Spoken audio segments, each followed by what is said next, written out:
اعوذ باللہ من الشیطان الرجیم بسم اللہ الرحمن الرحیم قالوا ربنا من قدم لنا هذا فزده عذابا ضعفا فی النار۔ وہ کہیں گے اے ہمارے رب، جو شخص اس کو ہمارے آگے لایا ہے بس اس کو آگ میں 2 گنا عذاب زیادہ دے۔ سورۃ صاد آیا 61۔ قالوا وہ کہیں گے، وہ گمراہ کرنے والے لوگوں کے بارے میں اللہ سے دعا کریں گے، ربنا من قدم لنا هذا فزده عذابا ضعفا فی النار، اے ہمارے رب جو شخص اس کو ہمارے آگے لایا ہے بس اس کو آگ میں 2 گنا عذاب دے۔ وہ کہیں گے ہمارے رب جو ہمارے آگے اس برے انجام کو لایا اس کو دوہرا عذاب دے۔ رب العزت نے فرمایا سورۃ الاحزاب میں، اور کہیں گے ہمارے رب یقیناً ہم نے اپنے سرداروں اور اپنے بڑوں کی اطاعت کی تو انہوں نے ہمیں سیدھے راستے سے گمراہ کر دیا ہے، ہمارے رب انہیں دوہرا عذاب دے اور ان پر لعنت کر، بہت بڑی لعنت۔ ایک اور جگہ ارشاد فرمایا سورۃ الاعراف میں، اللہ تعالیٰ فرمائیں گے ہر ایک کے لیے 2 گناہ ہے اور لیکن تم جانتے نہیں۔ آپ صلی اللہ علیہ وآلہ وسلم نے فرمایا جس نے اسلام میں آ کر نیک بات یعنی کتاب و سنت کی بات جاری کی اس کے لیے اپنے عمل کا بھی ثواب ہے، اور جو لوگ اس پر کے بعد عمل کریں گے اس کی دیکھا دیکھی ان کا ثواب بھی بغیر اس کے کہ ان لوگوں کا کوئی ثواب گھٹے۔ اور جس نے اسلام میں آ کر بری چال ڈالی یعنی جس سے کتاب و سنت نے روکا، اس کے اوپر اس کے عمل کا بھی بار ہے اور لوگوں کا بھی بار جو اس کے بعد عمل کریں بغیر اس کے کہ ان لوگوں کا کچھ بار گھٹے۔ من قدم لنا ھذا، جس نے ہمارے لیے یہ راستہ نکالا، اس سے مراد یہ ہے جنہوں نے ہمیں کفر کی دعوت دی، اس سے مراد ہے جنہوں نے ہمیں کفر کی طرف بلا کر ہمارے لیے عذاب آگے بھیجا۔ وقالوا ما لنا لا نرى رجالا كنا نعدهم من الاشرار، اور وہ کہیں گے ہمیں کیا ہے،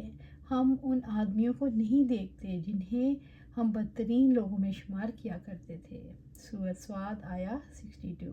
وقالوا، اور کہیں گے، وہ جہنم کے اندر تلاش کرتے ہوئے کہیں گے، ما لنا لا نرى رجالا كنا نعدهم من الاشرار، کہ ہمیں کیا ہے، ہم ان آدمیوں کو نہیں دیکھتے جنہیں ہم بدترین لوگوں میں شمار کیا کرتے تھے، ہم جنہیں برے لوگ سمجھتے تھے، جن کا مذاق اڑاتے تھے، جنہیں ہم جہنم کا مستحق سمجھتے تھے، وہ ہمیں دوزخ میں نہیں دکھائی دے رہے۔ ان کی مراد اہل ایمان ہوں گے جنہیں وہ جہنم میں تلاش کریں گے۔ اس سے مراد فقراء اور مومنین ہیں۔ ہر دور کے باطل پرستوں کے نزدیک برائی ہے، فقیری اور ایمان ان کے لیے برائی ہے، ان کو لگتا ہے ان کے پاس کچھ نہیں،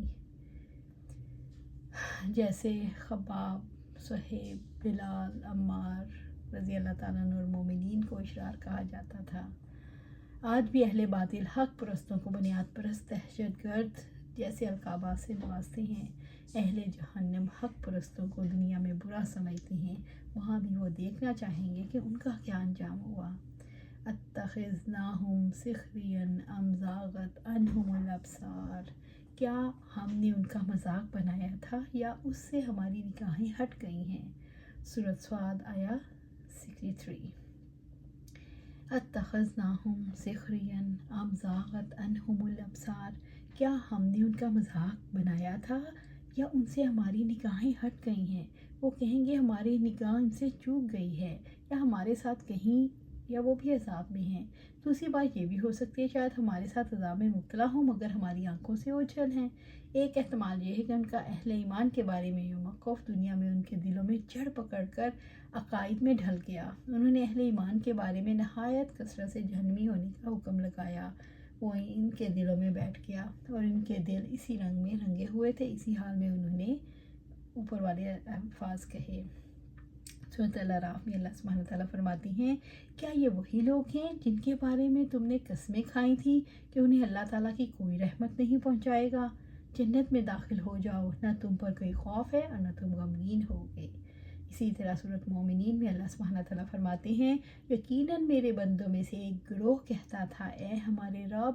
ہم ایمان لائے لہٰذا تو ہمیں معاف فرما دے اور ہم پر رحم فرما، اور تو سب رحم کرنے والوں سے بہتر ہے۔ چنانچہ تم نے ان کا مذاق بنایا یہاں تک کہ انہوں نے تمہیں میری یاد ہی بھلا دی اور تم ان سے ہنسا کرتے تھے۔ اہل باطل نے دنیا میں حق پرستوں کا مذاق بنا رکھا تھا، اس سے مراد ہے وہ ہمارے ساتھ نہیں اور ہماری نظریں انہیں دیکھ نہیں پا رہی۔